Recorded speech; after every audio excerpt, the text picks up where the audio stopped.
Hey, what's happening guys? It's Bharat for iGyaan.in, and today we're going to be checking out the new Moto M and answering a few questions that you guys have had about the handset. So let's get started.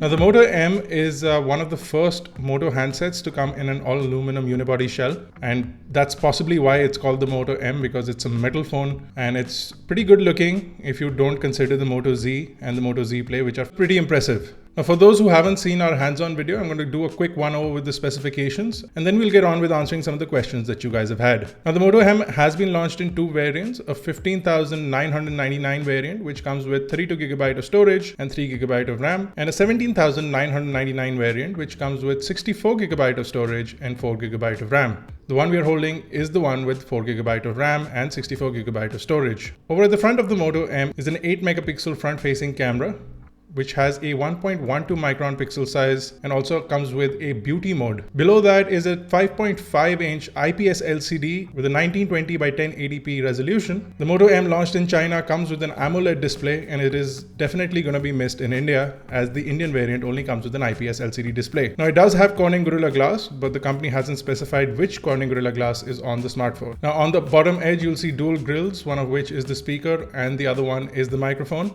You also get USB Type-C charging using the Moto turbocharger that will be included in the box. Over at the right hand side, you'll see your volume buttons along with the power button. And over at the top, you will find the secondary noise cancellation microphone and a 3.5mm headphone jack. Over at the left is a hybrid tray which will house either two SIM cards or one SIM card and a micro SD card. Over at the back is where all the action is this time around, with a 16 megapixel camera with a f2 aperture. You also get a dual tone LED flash, a fingerprint sensor which now sits on the back. This is the first Moto phone to have a fingerprint sensor on the back. A lot of people like the rear position, a lot of people like the front position. Which one do you like? Don't forget to leave that in the comment section below. I personally prefer the front-facing fingerprint sensor. It's also something that Samsung phones and iPhones come with, so it's, according to me, a lot more convenient. You also get the Moto logo without a dimple this time around. It sits on the bottom bit of the phone. Now the phone also has a really nice chamfer going around the edge. It looks really nice and the overall look and feel of the phone is pretty premium. Inside is a 3050 mAh battery. You also get a 64-bit Helio P15 chipset, which is an octa-core at 2.2 GHz. For the GPU, you get the Mali T860 GPU. For those who are interested in purchasing the Moto M, you'll find the links to buy it in the description below. Now let's get on with some of the questions. Now the Moto M does have a notification light that sits on the left of the earpiece, and it comes on when you charge up the phone or you have any missed notifications. The phone also does support USB on the go or OTG using an OTG cable.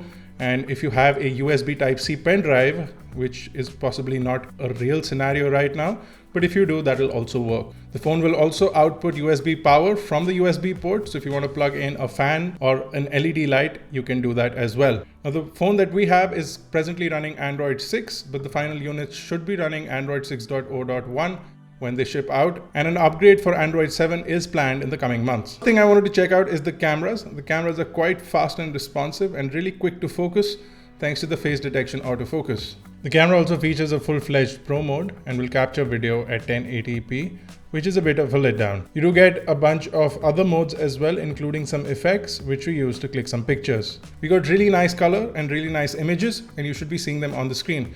I also applied the filter to one of the images and we got a really nice and sharp result using the filter. The front-facing camera with the beautification software really cleans up the image a lot and it looks very digitized. We did do a bit of gaming, even though Moto is not pitching this as a gaming or a performance device and they're more inclined towards calling this a lifestyle device. We did want to do a bit of gaming on the phone and we wanted to check that out as well.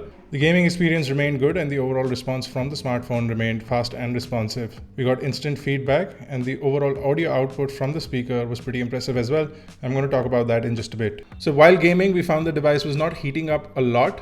It does get a little warm and it reaches temperatures of about 37 to 38 degrees Celsius, as you can see on the screen right now. And we're quite happy with that result.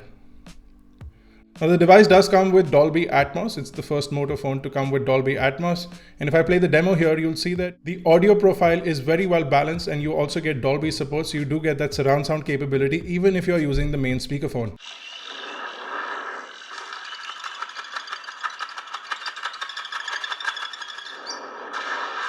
Now you might not get this transferred out once I record this and put this on YouTube, but in reality you do get the Dolby experience with a little bit of surround sound happening with the main speakerphone as well.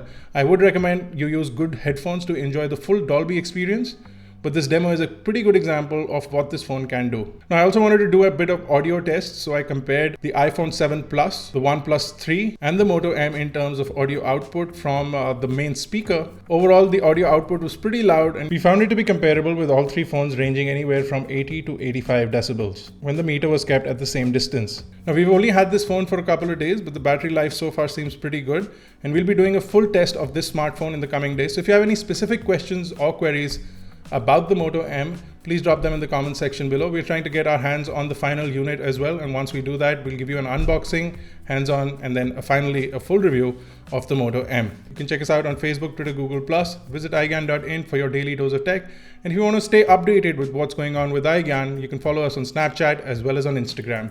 This has been Bharat. I'll see you guys in the next one.